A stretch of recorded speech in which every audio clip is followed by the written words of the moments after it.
Hey, good evening, friends. Om Shri Ganeshaya Namaha. Jai Shri Ram. Welcome back to my Vedic Astrology channel, Astro Satyajit. And today we will do a quick interaction on, one very common topic, which is understanding. There are multiple videos you might have come across that every astrologer is taking us through impact of different planetary transits. Okay, and you might have noticed that most of the times those planetary transits don't make that big an impact.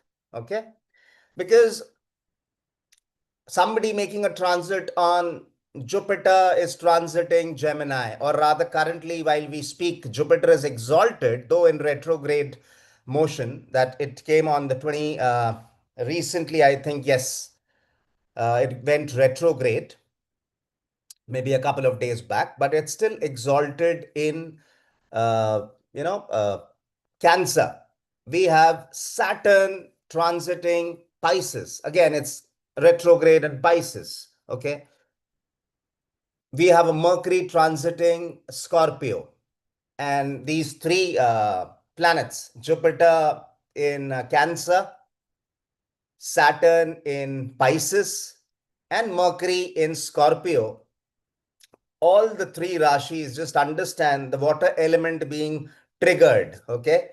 And all these three planets are currently retrograde, which is almost there till this month end. Okay. Before Saturn again turns direct. So, the retrograde motion for Saturn is till the 28th of this month, 28th November 2025.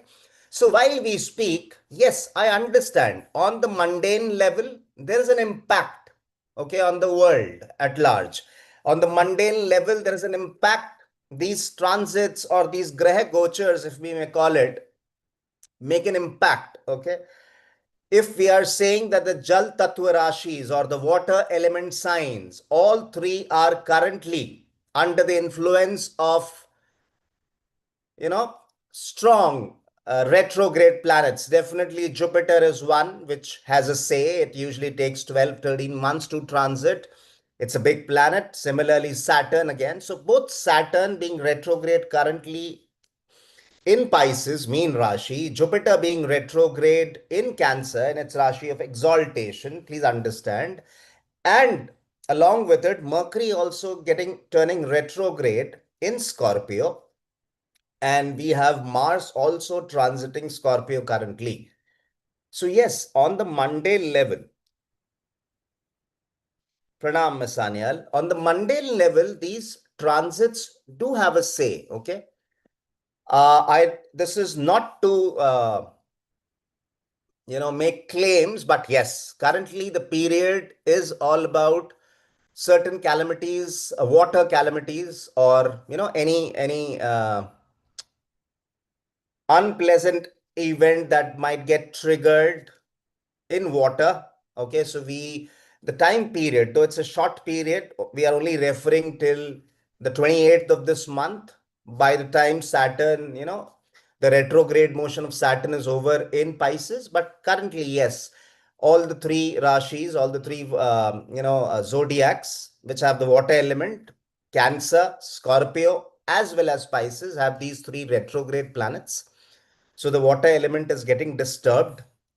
This holds true, okay, on the mundane level. We need to be careful of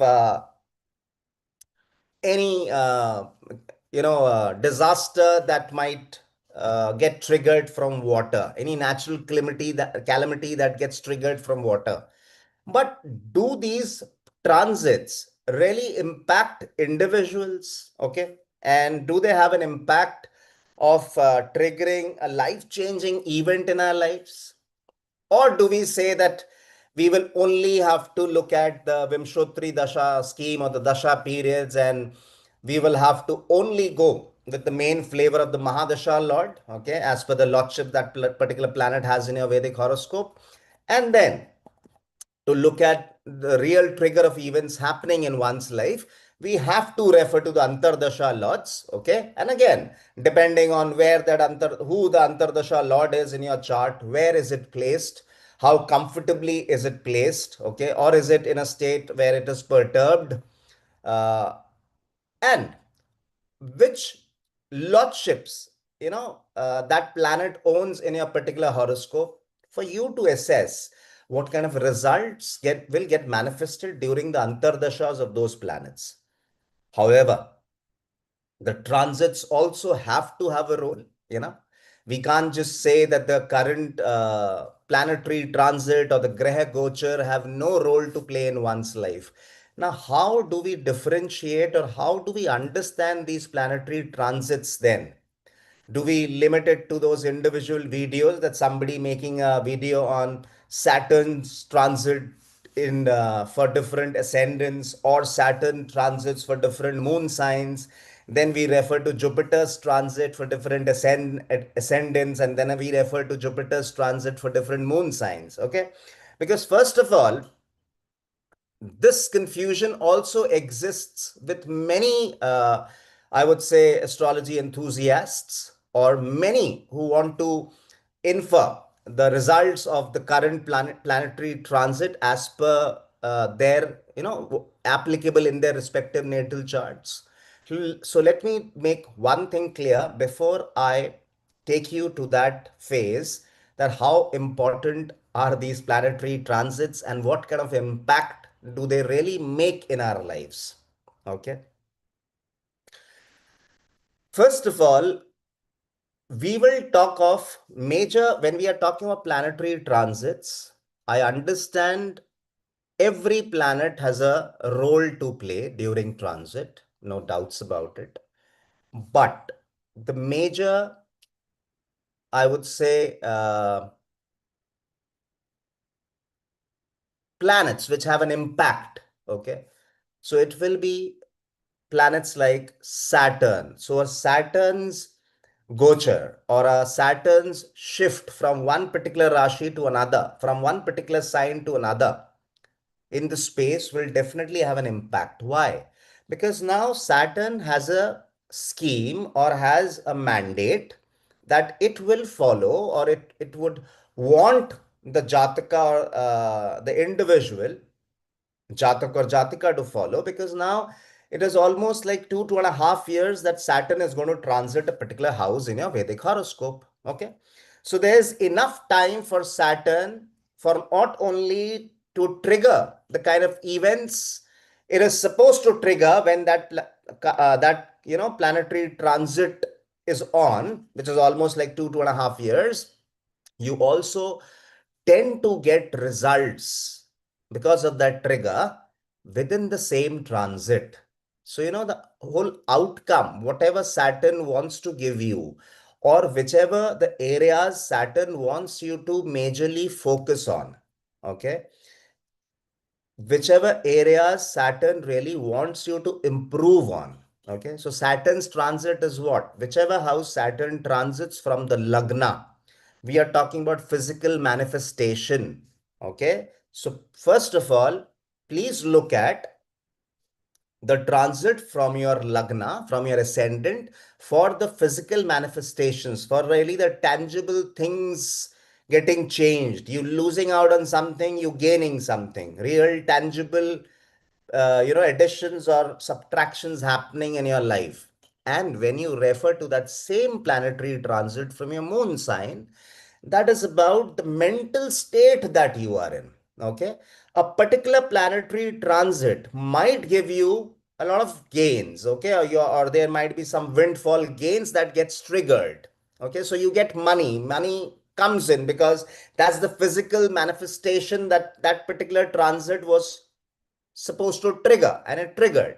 However, and that's from the Lagna, from the ascendant. However, that same planetary transit from your moon sign was supposed to not be that pleasant, and it was supposed to increase the stress levels. It was supposed to increase maybe anxiety. Okay, so mentally not a great transit. Okay.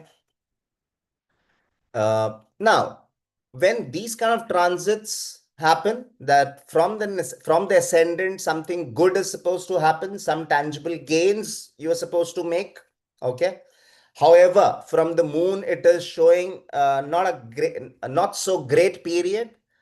That means even after having that tangible, making that tangible gain, okay, even after you uh, getting something or some windfall gain, as I referred, but it might end up giving you maybe somehow a lot of stress, a lot of anxiety. Maybe you're not happy.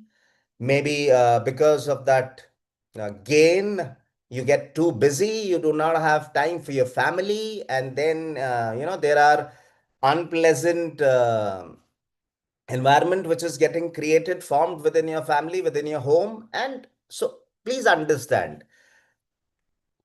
you being happy, in a happy state of mind, at times doesn't depend on the kind of gains or the kind of losses that you book in terms of the tangible things that are there around you in this lifetime. When a particular transit is both favorable from your ascendant as simultaneously from your natal moon, then you may consider that transit to be a blessed period. Okay. Now coming back, how relevant or how important these transits are. So first of all, I said we will look at planetary transits of planets like Saturn. We will look at planetary transits for planets like Jupiter. And then we will also refer to these two karmic planets, again, the Chaya Grahas, the shadow planets, which is Rahu and Ketu. These four planets primarily trigger the major events which are to be triggered because of the Graha Gochar, because of the planetary transits. Okay, namaskar, Eren. Now, I told you we'll look at Saturn, we look at Jupiter, we look at Rahu Ketu. Now, the remaining five planets, do not stress or do not, do too much of maths to assess what kind of results their planetary transits are going to trigger in an individual chart. Okay, please understand, right now I'm not referring to mundane astrology. In the beginning of the video, we talked about, the three planets being retrograde and all water element rashis. Okay, so there's an impact on mundane level. Okay, we are not referring to mundane astrology right now. We are referring to individual jatak or jatikas. Unless and until out now again, let me also tell you, there are five planets. So we have a Mars, we have Venus, we have Mercury, we have Sun, we have Moon. Okay, these are five planets which are going to, again, they are also in constant motion, at times in direct motion, at time in a state where while they are almost like stationary. And then there are phases when they go retrograde. There's only definitely the luminaries will never go retrograde. Okay, so the sun is always in forward motion and the moon is always in forward motion. Okay. Mars, Mercury, and Venus. Yes, they have their phases of retrograde motion. Okay. Which gets triggered during the year. Now, first of all, when you are assessing planetary transits and the impact, okay, a major impact that planetary transit is going to make on somebody's life, you start with assessing Saturn, Jupiter, Rahu, Ketu. You don't look at the luminaries as far as, inferring the planetary or having any major impact because of the transit they are in. I'm not saying that it completely doesn't trigger. See, again, then it will be technically wrong on my part if I say that a transit of sun has no role, okay, or a transit of moon. We are only giving emphasis or we are giving importance to the major ones, okay. So we don't look at Graha Gochar for planets like sun and moon. So we keep the luminaries, you know, in a separate bracket currently. When you have to assess the planetary transits for Mars, Venus, or Mercury, please only be concerned when you see they are displaying an abnormal behavior. Happy weekend to you too, Anurag, and Namaskar, Harshal.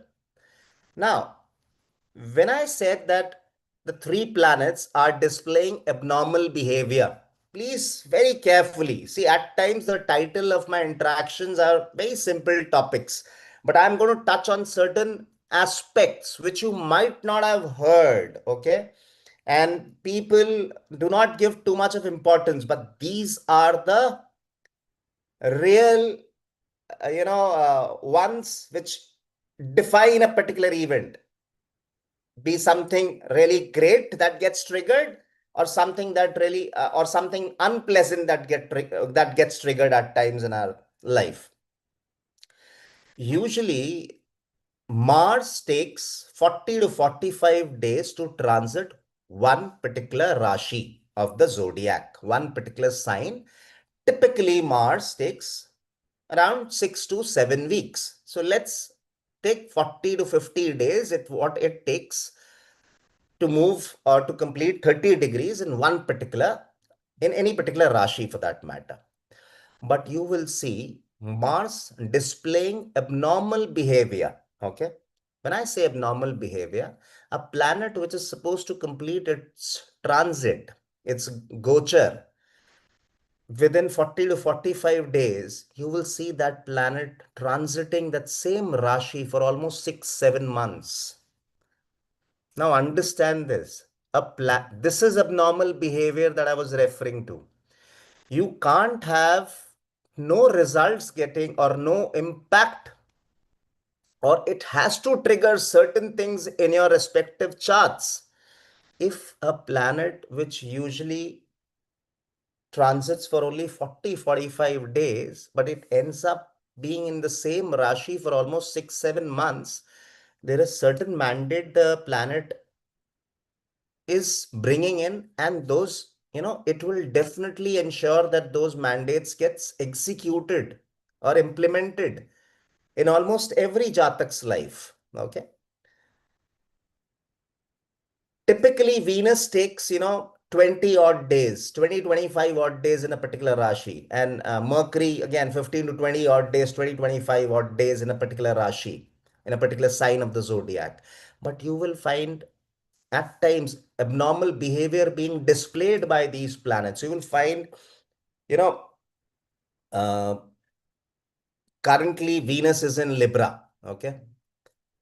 If you go back few months back and if you check the transit of Venus in Pisces, you will see that Venus was transiting Pisces or mean Rashi, the Rashi of its exaltation, for almost 6, 7 months. So there was an impact which Venus had in every individual's life, because that was abnormal behavior. So that's why I'm saying, please refer or try and assess the impact Mars, Venus, or Mercury will make as per their planetary transits, as per the Gochara. Okay. If you see that they are transiting a particular zodiac and they are displaying abnormal behavior, that means if they were supposed to complete a particular Gochar in say 45 days in case of Mars, maybe 20, 25 days in case of Venus or Mercury. But if you see that they being, transiting, maybe they are going in forward motion, then they, get stationary for a day or two, then they again start moving retrograde. So they carry on moving retrograde for some time. And then again, they turn stationary and then they go again in forward motion. Now, this to and fro keeps happening, which really ends up allowing that particular planet to spend more time than what usually their transit patterns are. No, Purva, I think you're not late, but yes, today being Saturday, so I visit the Hanuman temple on every Saturday evening. And today I just got late to come live on YouTube and have this interaction with you guys. And today I've picked up the topic of transits making an impact. And so I just thought it's a short, maybe I'll be able to wrap it up in a much shorter, span. However, this is a very, very, very critical topic that we are covering. So I would request all of you to be with me.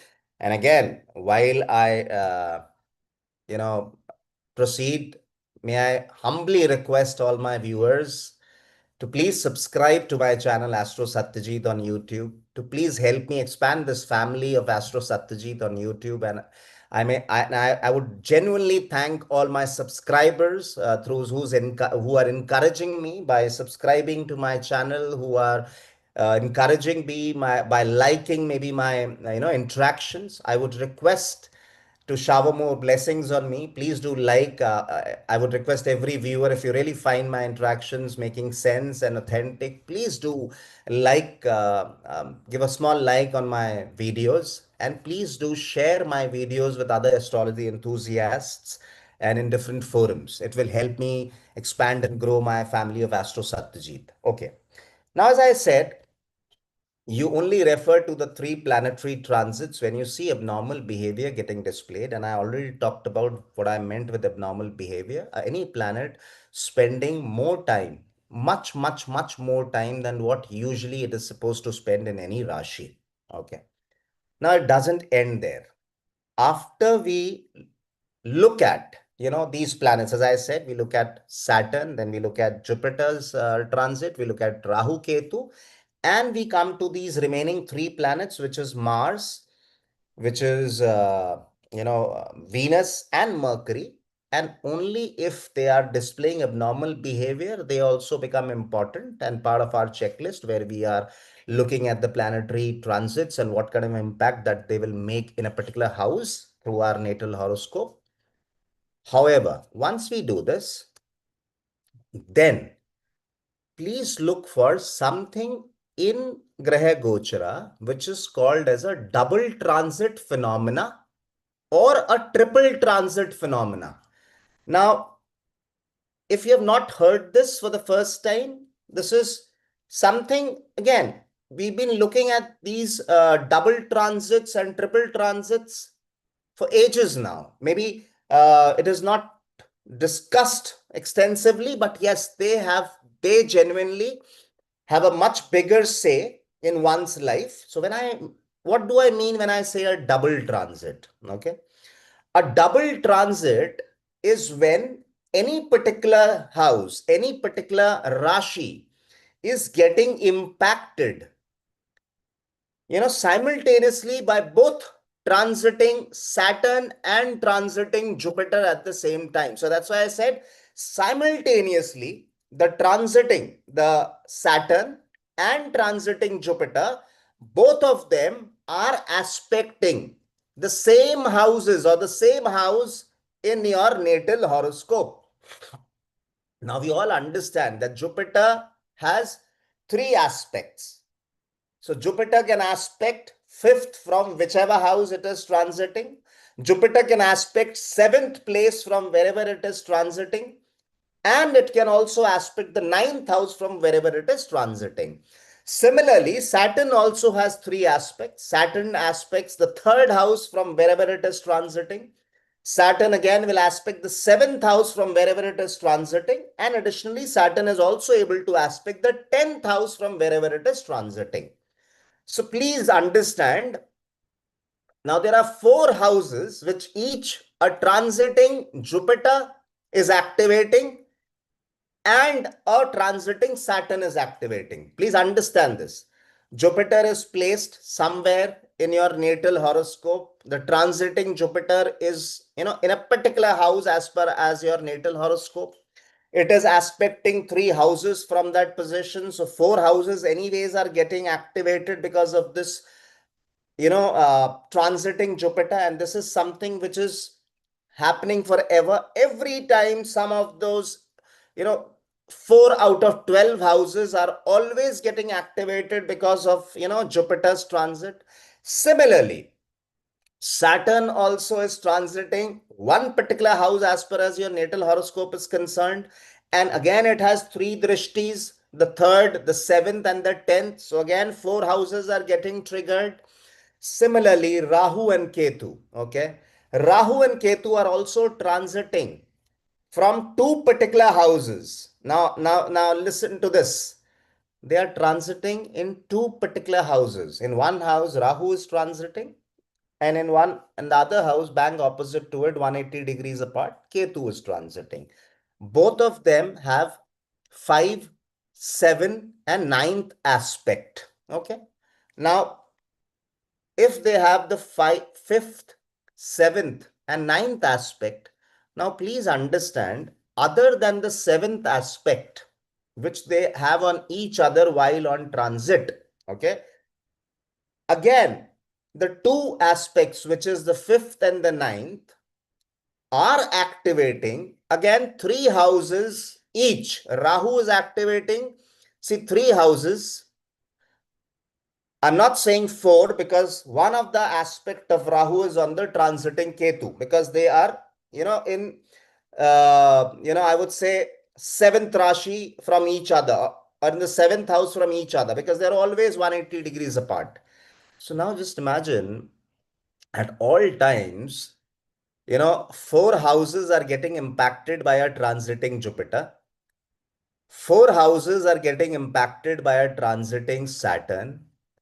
Similarly, your six houses are at least getting impacted by Rahu and Ketu. So, do we really think that if so many transits I told you, it looks like that Vedic astrology would have only, functioned based on these transits? And I'm not saying that they don't have a role to play. And trust me, if you go to, see, we are talking about Jyotisha, Vedic astrology. So I'm referring to the sidereal zodiac. If you go towards, if I talk about the tropical zodiac, and if I talk about Western astrology doesn't have a dasha system. So there is no Vimshotri dasha kram. There are no planetary periods, okay, in which different events gets triggered or they might get triggered. Okay, that's there in our Jyotisha. In Western astrology, everything is the natal chart, the kind of relationships those planets are making with each other, who's in trine, who's in sextile, who's in quadrant from each other, and what kind of relationship these transiting planets are making with each other, or maybe the transiting planets are making with the natal planets. So that means for them, the relationship between the natal planets in your natal horoscope, which is static, and then the relationship between the planets in transit with the other planets that are transiting, as well as the relationship that the transiting planets are making with your natal planets in your respective charts, that define how things are going to get unfolded, or what kind of things might get manifested or get triggered in one's life. So that means in Western astrology, transits have a very, very, very strong role to play, or rather, it is transits and the kind of relationship planets make with each other, be it the natal chart or be it the chart formed because of the transiting planets, they decide. Maybe Anurag, I'll definitely take it up tomorrow, because today the intent was not to do a very long video, but I would really appreciate I that if you please be with me for this video, because you will definitely find it relevant, and whatever I am taking you guys through in every video that I cover, it is absolutely, I cover those topics so that you apply those concepts in your respective charts, and there may be many things that will anyways open up for you, irrespective of you going to and seeking guidance from me, or from any astrologer for that matter. So my whole intent is to teach, or to share those concepts which you can apply very simply on your respective horoscopes, and you can be in a more self-aware state using Vedic astrology. Okay. But Anurag, I will definitely, take up, is this abnormal behavior of Mars? Okay. If Mars, Anurag, I missed your question, so let me answer. Yes, if Mars displays abnormal behavior, that means if it remains or if it transits any Rashi, uh, you know, for like 6, 7 months, and usually it's only supposed to be for 6, 7 weeks. And let's assume that that kind of abnormal behavior Mars displays when Mars is transiting Cancer. So in a state of debilitation, it is really perturbed, and that perturbed Mars is now transiting Cancer. Okay. Now, what kind of activities might get triggered? It is not just those explosions or those, water related accidents. Okay. However, if let's for a moment, because I took that example, so I'm just saying all Libra ascendant people who have Libra in their first house, okay, in their first house, Libra ascendant people, they are prone to head injuries whenever Mars will be showing abnormal behavior. The transiting Mars will be showing abnormal behavior in Cancer, because Cancer will be the 10th house of a Libra ascendant individual, and that debilitated Mars in transit, that perturbed Mars in transit, if it remains for 6, 7 months, understand through its fourth aspect while in transit, it is basically aspecting your lagna, it is aspecting your head. Okay. So you are prone to have bleeding. That's why I said you in the head. And that is why I said you are prone to have those head injuries during that abnormal Mars transit in Cancer. It is applicable for almost all those, Libra ascendants. And out of those, if I assume that 1/12 of the world population is Libra, because there are only 12 possible ascendants possible in this 8.5 billion people that we are, it will become more prominent for those individuals who will have Mars in either in the sixth house. Now understand why I'm saying this. And the example was of a Libra ascendant. So either the natal Mars is in the sixth house, or the natal Mars is in the seventh house, or the natal Mars is in the 10th house. Now, all these three positioning of the natal Mars is basically aspecting your lagna.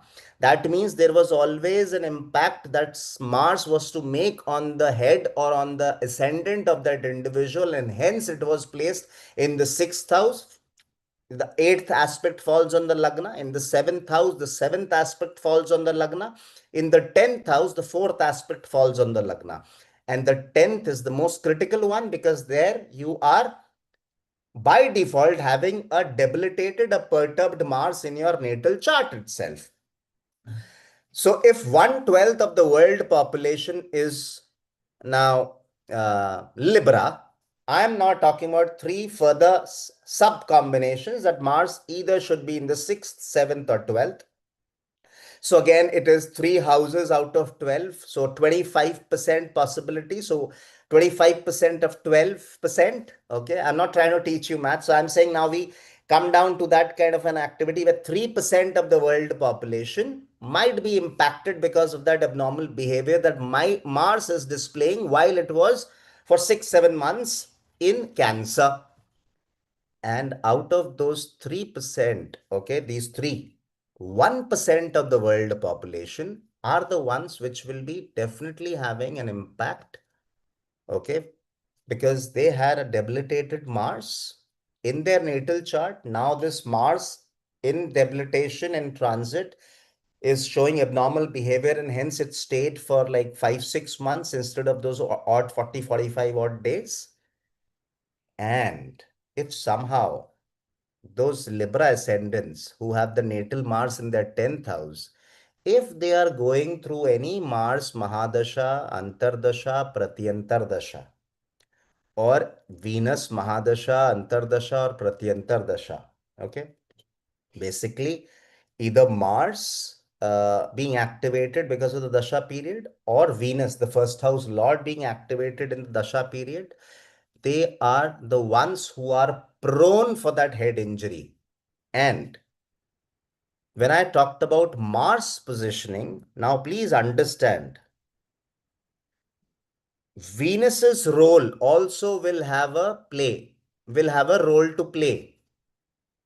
You might have heard any planet in its own Rashi tends to give you the best results. It is, those Raj Yoga combinations or those blessed combinations in one's chart. You all would have heard that the ascendant lord in the ascendant, fantastic. And if it is not the luminaries and the other five, any of the other five planets, then it also ends up creating a Panch Mahapurush Raj Yoga. However, if any planet is in its own Rashi, it is a blessing and it might end up, I should not use the word curse, but let me say, if it is something great, it might also become an hindrance, or if there are great things which might get triggered because a planet is in its own Rashi, certain unpleasant events also get triggered because a planet in its own Rashi. What do I mean by this? If any planet is in its own Rashi, that means in its own sign, that means that particular Lord is now sitting in its own house in your natal horoscope. Now, that particular planet in your natal chart, if it is getting afflicted by a Saturn, by a Mars, by a Rahu Ketu, or if any transiting planet is afflicting them, that means Saturn's transit is afflicting a particular house, or a Saturn or a Rahu Ketu's transit is afflicting a particular house, or Mars transit is afflicting a particular house, the problem would be in the case of the Lord or the house lord being positioned in the same house, that the affliction of those natal planets or affliction triggered by the planets in transit are not only disturbing the house, but both the house and the house lord is getting disturbed at the same time. Now imagine this transiting Mars example that I took, that Mars transiting Cancer, fourth aspect is on the Libra ascendant, and we said that people, that 1% people who are born with Mars in their 10th house, a debilitated Mars in their natal horoscope, and they are Libra ascendants. Now just imagine, out of that 1%, again, 1/12 of that 1%, okay? So it's not even 0.1% of the world population, okay? It's 0.085% of the world population. Understand it that way. Who will really go through that head injury while Mars was displaying abnormal behavior in Cancer.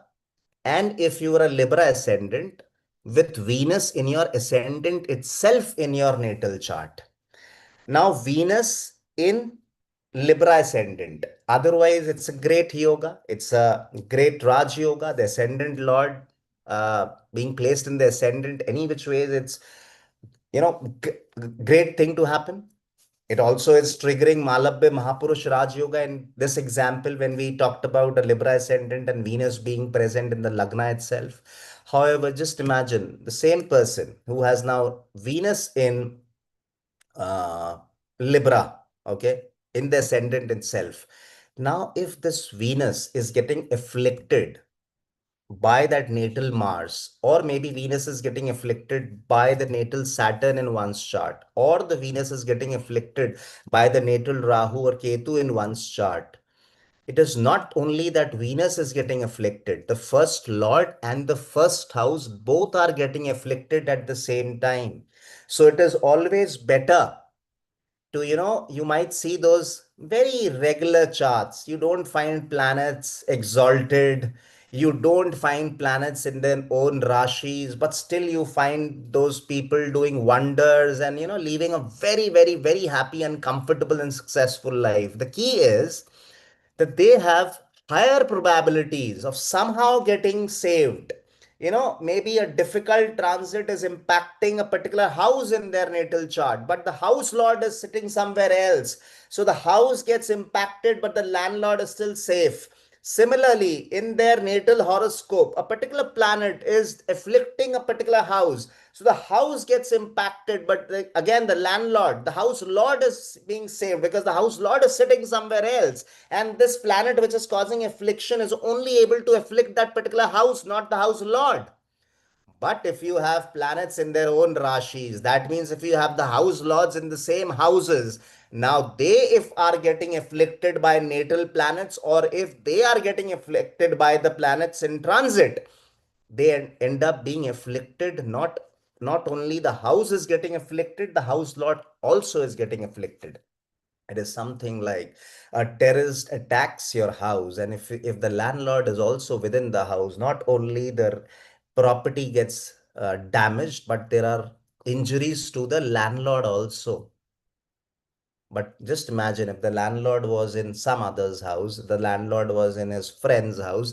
Yes, the house will get impacted when those terrorists will attack that particular property. However, there'll be no loss, no injuries to any family members or to that landlord, because the landlord was not physically there in that particular house. See, it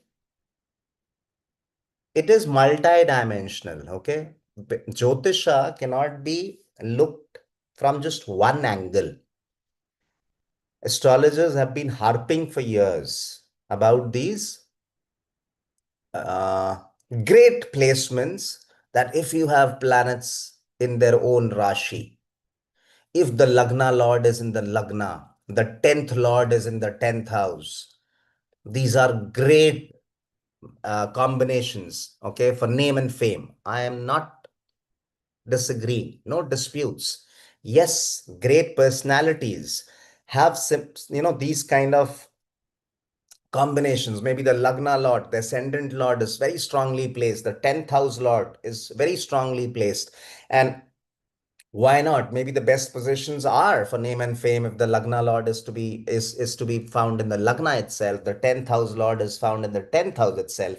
But just imagine when these two houses, if they are getting afflicted in one's chart, it is not only that affliction is damaging that house Lord also is getting damaged equally. Hence, Hence, it is very imperative. At times you will just see a regular chart, no planet in its own Rashi, no planet, no Lord in its own house, but still you are doing wonders because these afflictions. Now, no pain, no gain. You would have understood, you would have heard this, and it's not just astrology, it is one of those principles of life. So people who have planets in their own rashis, they have probabilities to make it bigger. Let's say that we were talking about afflictions, but there's a blessing. So Jupiter is having the fifth aspect on your 10th house. Jupiter is having the ninth aspect on your 10th house.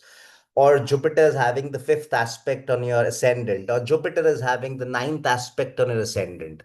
Now it will be great if now you have that 10th lord in the 10th or the ascendant lord in the ascendant, because you would say that the blessing that natal Jupiter or the blessing a transiting Jupiter is capable to bestow will be much higher and better if Jupiter is not just blessing that particular house, but also blessing that particular house lord. So that is why I took that example of Mars showing abnormal behavior in Cancer. Fourth aspect, it is putting on Libra ascendant, and Libra ascendant people who have a similar Mars in their natal horoscope, that means a debilitated Mars, and at the same time they have Venus also in Libra. Those 0.085% of the world population were really critically and genuinely prone to having those head injuries for sure during that abnormal transit. I hope, the when I wanted to explain the importance of these abnormal transit, that is very clear. please, I would request all my viewers who've just joined in, maybe, please go back and rewind and please listen to this entire discussion.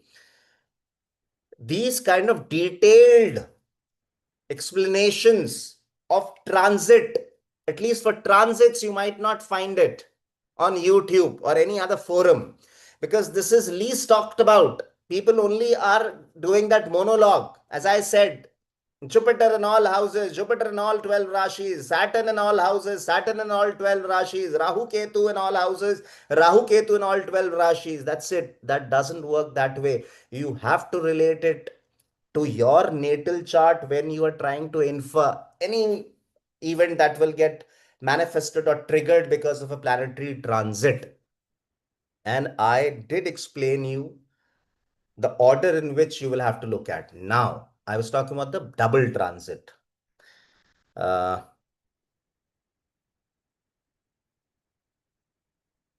okay, there was a question Hiren asked. Gochar, primarily, I would request you to apply it on your D1 horoscope. I'm not saying that we don't look at the impact a Gochar makes on your other divisional charts or maybe your, Tithi Pravesh Kundli, but no, I would say let's keep it simple. And right now, to master this particular theory, start with only assessing planetary transit results in your D1 chart. Okay. That's the question Hiren had asked. Now, I was referring to the double transit. So look at those four houses during transits which are getting activated or triggered by Jupiter, the four houses which are getting activated or triggered by Saturn, and maybe the six houses which are getting activated by the transit of Rahu and Ketu.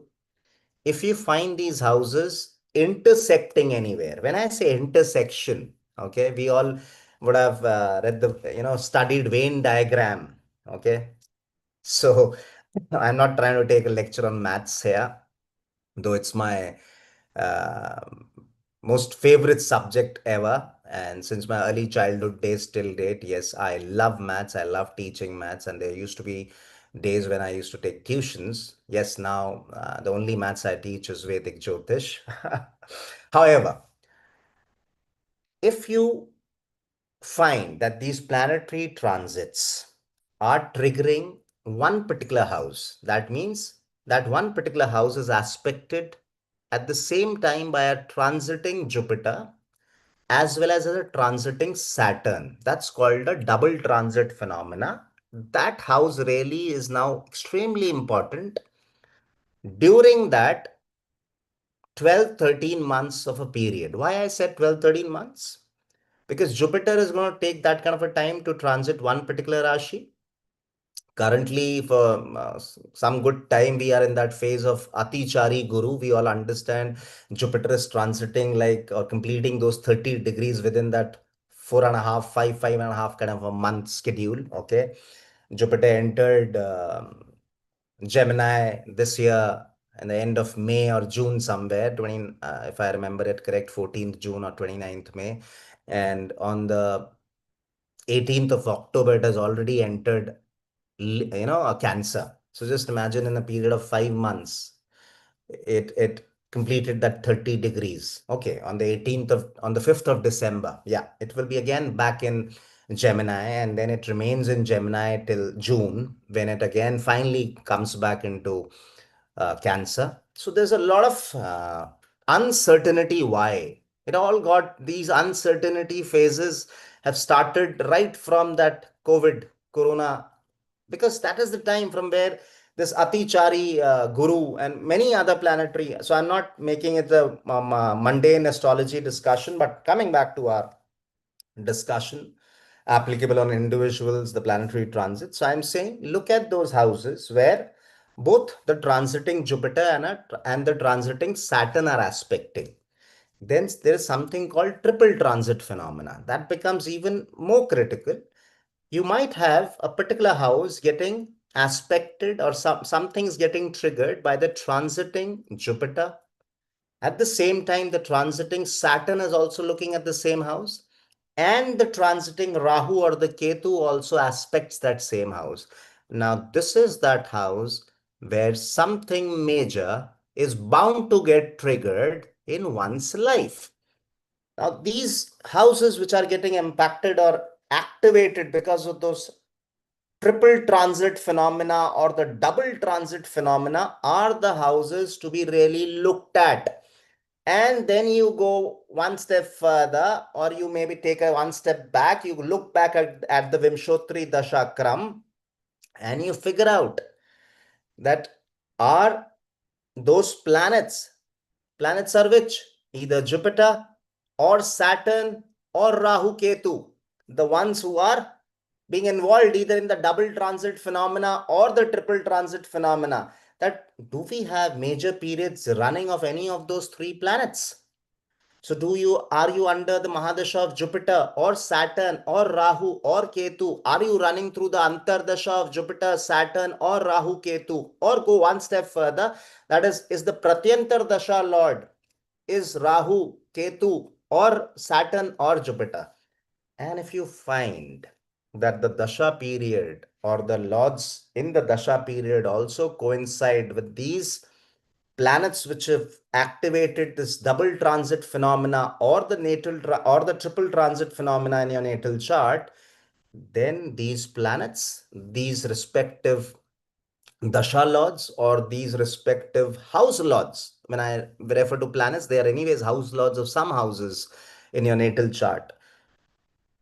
They are bound to trigger activities, and these transits are the ones which will have an impact, and they will have more impact if these double transit houses which are getting activated because of the double transit phenomena, that means Jupiter and Saturn both aspecting a particular house of your natal chart while in transit, or if a particular house is getting triggered or activated because of the triple transit phenomena, that not only Jupiter and Saturn but either Rahu or Ketu is also aspecting that particular house, it becomes more prominent, and you can't just rule out then the results in one's life that will get triggered because of those houses getting activated. If you find in your natal chart two combinations or either one of them, and if you have both, then definitely it is something that is ought to happen. That particular house which is getting impacted because of the transiting planets, you have the house lord also sitting in the same house in a natal horoscope, plus that transiting planet which is now triggering some activity in a particular house, and you have the house lord also being there. If that transiting planet is placed somewhere in your natal chart, that in the natal horoscope also that particular transiting planet has a drishti or an aspect on that particular house, then for sure it is ought to trigger that event. Now, it can be something great, it can be something unpleasant.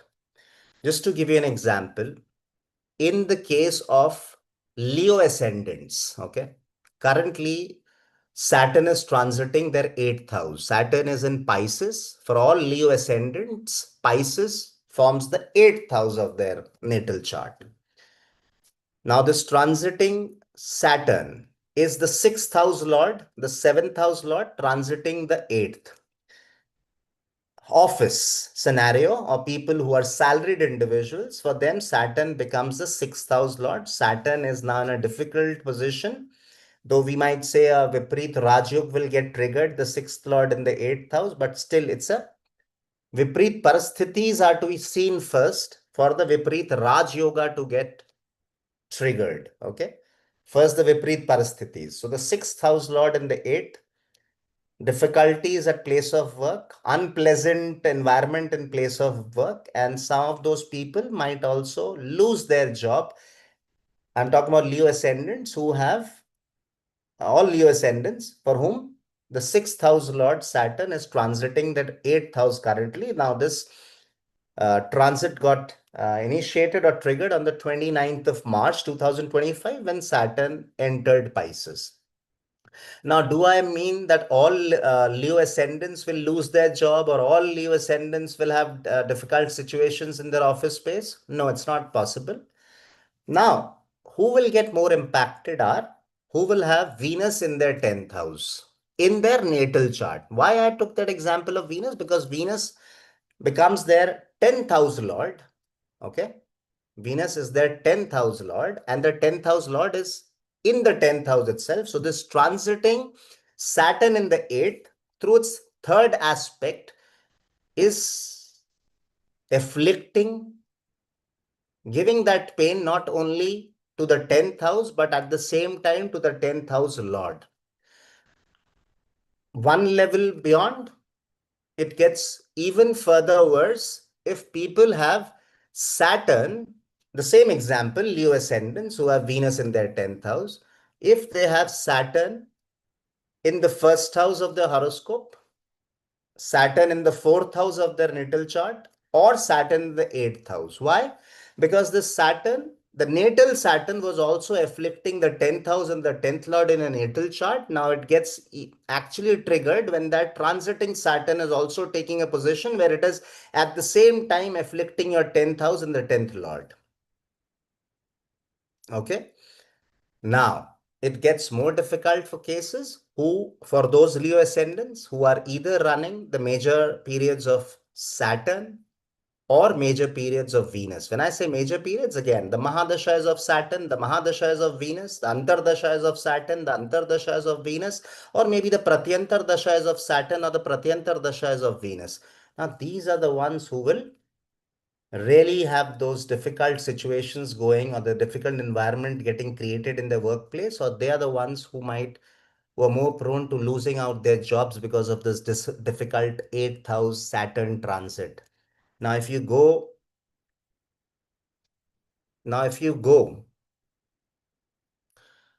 and look at just a video that for all Leo ascendants, this Saturn's transit is difficult because it is in the 8th house, doesn't make sense. You have to look at these combinations, how these these transiting planets, what relationship are they making through with your natal planets in the natal birth chart, what kind of relationships they already have in your static birth chart, and then you look, are the dasha periods supporting those planets? So are the planets only having lordships of the dasha periods? Then the transits will trigger or have impact. So this was just to introduce you to this concept of how we approach this whole thing about Graha Gochar or planetary transit. I will make, we will have more interactions where I might pick up example horoscopes. Okay. So in tomorrow's interaction, I will take up example horoscopes of my live audience, people, my subscribers, my audience, people who genuinely are, motivating me, appreciating me, helping me to expand this family of Astro Satyajit. And through that live case studies, I will explain you how these concepts work and what kind of results do get manifested. Okay. It's a serious topic. It is not being dealt with that kind of sincerity, and we just have multiple reels and multiple videos or multiple monologues of transits and the result. It doesn't work that way. You have to follow the same approach that we covered today. With that, I would request all my viewers, again, the same humble request, please do like, please do comment on my videos, please do subscribe. If you still not have subscribed, please encourage your friends and family also to subscribe to the family of Astro Satyajit on YouTube. And with this, I would say, God bless you all. Om Shri Ganeshaya Namaha. Jai Shri Ram.